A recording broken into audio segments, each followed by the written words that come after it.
Assalamualaikum warahmatullahi wabarakatuh.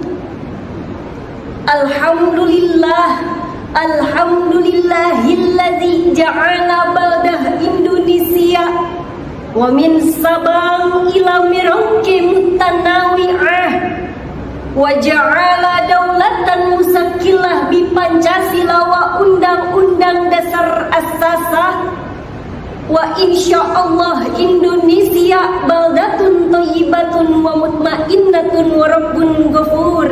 Amin Allahumma. Wassalatu wassalamu ala Rasulillah la nabiyya ba'dah. Allahumma sholli ala sayyidina Muhammad wa ala alihi wa ashabihi wa man tabi'ahum bi ihsani illa yaumil qiyamah. Amma ba'd. Dewan juri yang arif dan bijaksana, kerabatku da'i dan da'iyah, serta para penonton dimanapun Anda berada. Tak punya pacar, punyanya sahabat. Para penonton apa kabar? Sehat? Alhamdulillah.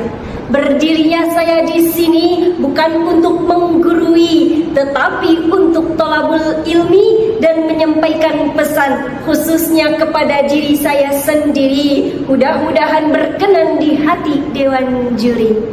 Izinkan saya untuk menyampaikan tausiah yang berjudul Transformasi Generasi Qur'ani untuk Masa Depan Surgawi.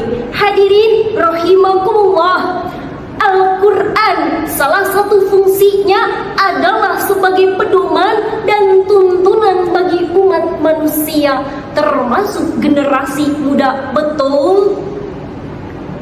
Namun dalam siklus kehidupan manusia, usia muda adalah usia yang produktif dan energik. Ada banyak harapan dan ungkapan yang diberikan oleh para tokoh kepada generasi muda. Para pujangga bilang, wahai pemuda, jadilah seperti bunga di pinggir jurang, indah dipandang mata, susah dipetik orang. Bung Karno bilang, berilah kepadaku 10 pemuda, akan aku goncangkan dunia. Kemudian hadirin, harapan tersebut juga tertuju kepada generasi muda dalam konten persoalan meneruskan dakwah, meneruskan agama dan syiar Allah Subhanahu wa ta'ala.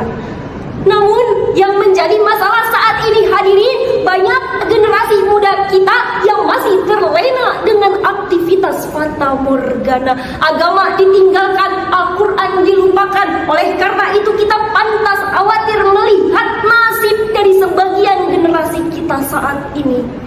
Allah Subhanahu wa ta'ala berfirman di dalam Quran surah An-Nisa ayat 9, A'udzubillahi minasyaitonir rajim.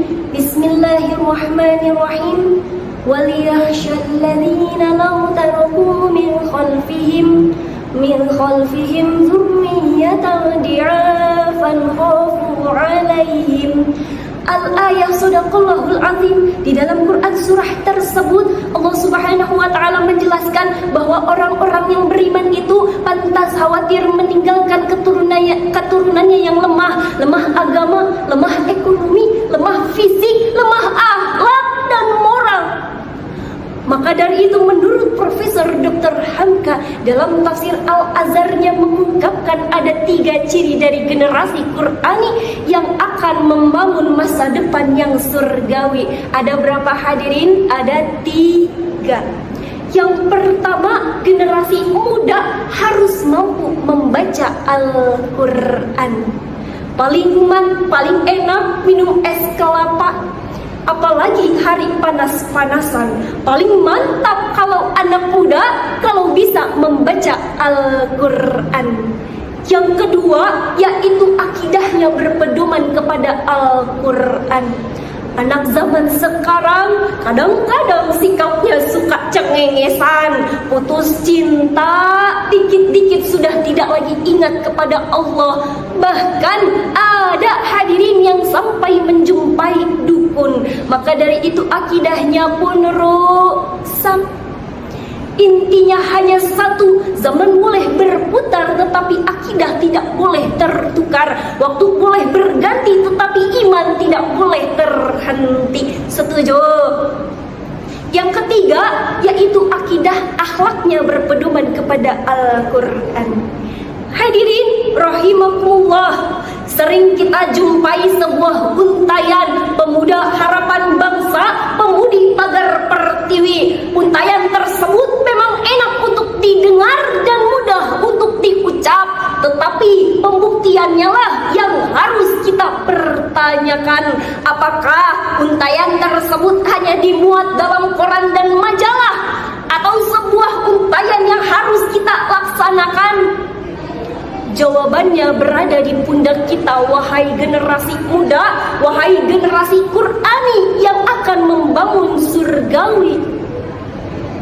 Makanya hadirin, jangan sampai kita bertanya apa yang telah negara sumbangkan untuk kita, atau apa yang telah agama sumbangkan untuk kita. Tetapi yang harus dan perlu kita pertanyakan, apa yang telah kita lakukan untuk agama dan apa yang telah kita lakukan untuk bangsa. Mungkin cukup sekian ceramah yang dapat saya sampaikan. Semoga kita semua termasuk ke dalam generasi Qur'ani yang akan membangun masa depan surgawi. Amin Allahumma amin. Unzur maqala wala tanzur man qala. Akhirul kalam subhanaka Allahumma wa bihamdika asyhadu an la ilaha illa anta astaghfiruka wa atubu ilaik. Wassalamualaikum warahmatullahi wabarakatuh.